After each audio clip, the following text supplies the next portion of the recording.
So we'll just look at a few terms for systems and installations now. So a lot of you would have heard the term ITS. This stands for Intelligent Transport Systems. This is an extremely broad term that is used to describe all manner of things these days. But concretely, it is a system or technology designed to innovate or improve all means of transportation. It's probably fair to say that ITS is used mostly in the context of road transportation, but theoretically it can also count for rail or maritime transportation. ETC is possibly the most commonly used abbreviation for tolling, or acronym for tolling. Stands for Electronic Toll Collection. This is any form of tolling that uses an onboard unit, or perhaps even video or GNSS based onboard units, as opposed to a manual payment. AET, you will often hear used. This stands for All or Automatic Electronic Tolling. This is typically used to describe individual lanes that you will have at toll plazas. So if you go to a toll plaza in, say, France or Italy, there will be a series of different lanes. Some have a person collecting the fees, some have a ticketing machine, but you will also have what are known as AET lanes for people using an onboard unit. So this is an all electronic lane which only people with an onboard unit can use. MLFF, we talked a little bit about this in the first presentation, but MLFF stands for multi-lane free flow. This is a tolling installation where there are no plazas, so all of the lanes will be completely open, and there will just be an overhead gantry at different stages along the road. And of course, here there is no manual payment. When you have an MLFF system in place, you can only use onboard units and or ANPR as well. Open road tolling. So this typically refers to GNSS based tolls. So tolls that use GPS or GLONASS data.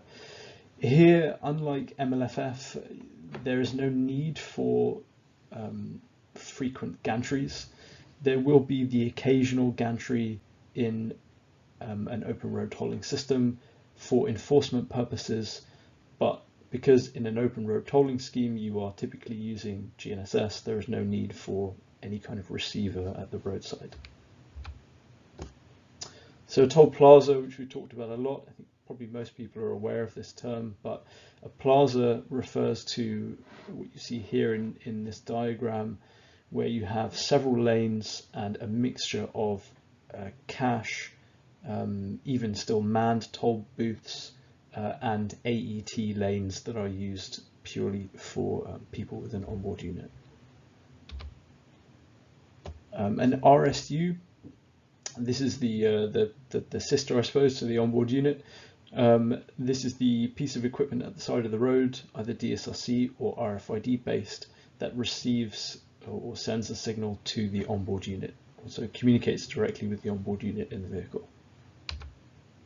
And gantry, which I've already mentioned several times, but just in case people are not aware of what a gantry is, here you see in the photo, it is typically a steel infrastructure or a piece of steel infrastructure that sits over all of the lanes over a road and houses any ANPR cameras and or DSRC or RFID receivers. Finally, slightly different, but increasingly you will see in here terms like RUC, road user charging, or VMT, vehicle miles traveled. Typically they refer to the same thing, but particularly in the US, some people start to use VMT more than RUC. Here what we're talking about is typically a fiscal measure used to raise funds for road maintenance, which of course tolling also is.